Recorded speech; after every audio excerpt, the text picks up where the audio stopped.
step one, you are going to need a blade like I'm holding here. And you're going to take that blade tip and you're going to apply it like you see here. Now you can use a pretty good amount of pressure, you know, just like you're slicing through a sandwich or something like that. Because you're slicing right where the film meets the wood part, you're not going to see a scratch on the glass, if that makes sense. So you're just going to go all the way to the corners, all four corners. And then once you have done that through all of the windows, probably on both sides, you're going to do what I'm doing here. And you'll just work that little blade to peel up part of it. Now, some of these you're going to cut and the film is just going to fall off because it's not stuck on like this. It's just weird. Different companies use different types of film. Now here it is again, just kind of slowed down so you could see. I mean, I know how you would think that this would be scratching the glass, but trust me, it's not. And I mean, test it for yourself in a little corner. But you want to make sure you pull from the corner and you're working things up from the corner, because if you don't, it's going to make it twice as hard. And what I'm showing you here is probably the hardest type of film you'll ever have to deal with. So anything that's not like this is going to be much easier. I thought it would be better to film something that's the most difficult. But as you can see, I'm pulling this up and I'm pulling the film up sort of slow too. And it kind of depends on the angle you pull. Some of that stuff that flakes off, you might be able to keep it together instead of flaking into a million pieces as you pull it off. It just kind of depends on what type of enamel they use and what type of film it is. So, but either way, I'm going to show you the part where you're going to clean up your mess anyways after you're done peeling all of these.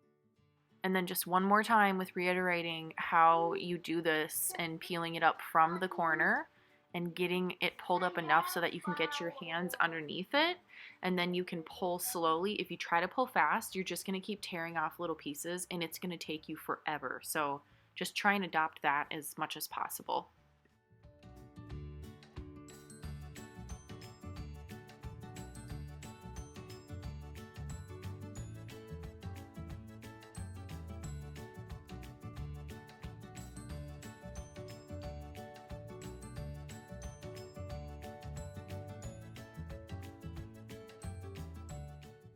And here I'm just showing you the debris left over after cutting of the film. We're going to be vacuuming this off in a future step.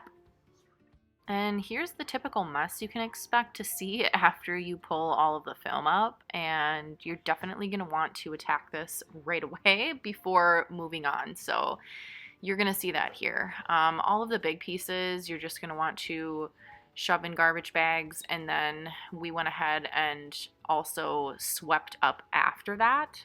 It just makes your work area much cleaner, and you might as well make this mess also in the very beginning. So if you know that there's a house that has a set of French doors, I would do this film part while you were doing the prep work in the rest of the house, meaning while you're doing the rough sweep on the floors, vacuuming, all the woodwork, all of that. This is when I would do that step versus waiting until you're on windows, because you're just making a mess all over again, if that makes sense.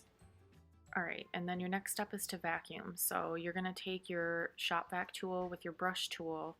Obviously, you're going to have to do both sides of the doors, but make sure that the brush tool is fairly new. You know when they get matted down, when they get super old, you don't want to risk the metal part coming through and scratching the glass. So just make sure you have enough brush to work with.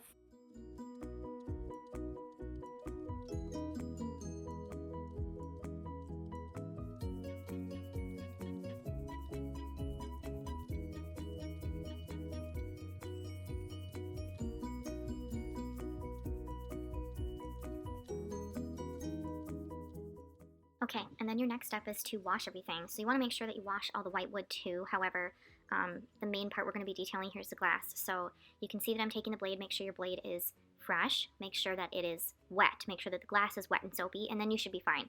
I do not run a blade over the course of the entire glass pane. That's just, you're waiting for an accident to happen. Mostly you're just going to see buildup that's coming around the edges like I'm doing here. So I feel with my finger.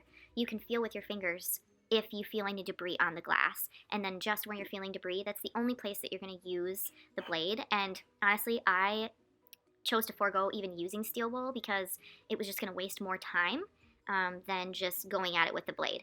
Usually that yellow, you can work up a lot of it just by washing the glass. It'll take some of it off, but whatever is there and remaining, you make the best call. Whether it's steel wool and you don't feel comfortable using a blade, you can use a steel wool. The only problem with the steel wool is that I find you can't get really super far into those corners, if that makes sense. So the blade is really where that comes in handy. Biggest thing you want to remember and keep in mind is to be very light-handed with the blade. You don't need to be putting a ton of pressure on the glass. That's just asking for trouble. So just be very light-handed, be very careful, be looking at the glass from numerous angles just to make sure you're not scratching it. And also I wanted to insert a tip here. You'll notice that the yellow I'm using is not very sloppily wet, if that makes sense. I have it wet, I have a little soap on it, I have it really wrung out, I have just enough suds and lather on it and water in order to make this work really, really well. If you get it too wet, you're going to end up having to squeegee each of these glass panes after you're done washing them. That's going to waste more time. Here, I just let them air dry because I had the perfect amount going on, and then I can go straight into glass cleaning.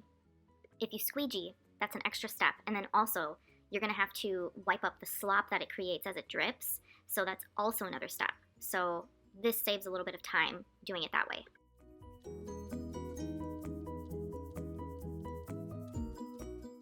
And then lastly, you're just going to glass clean. So you'll see just one spritz is enough.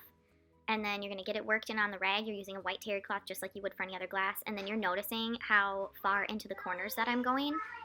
The corners are going to have a lot of buildup and a lot of water spotting just from using that blade and everything. So you're going to want to make sure that you're really targeting those areas. And then again, just make sure like any other glass, you're looking at it from multiple angles. And then lastly, you'll probably ask Lindsay, why the weird amount of dots on the doors, you know? After years of experience, I have learned that 2 dots per row is the perfect amount of glass cleaner for the entire door. Took me a lot of doors to get through that, but that's typically the method I always use. And then voila, a beautiful French door, perfectly clean.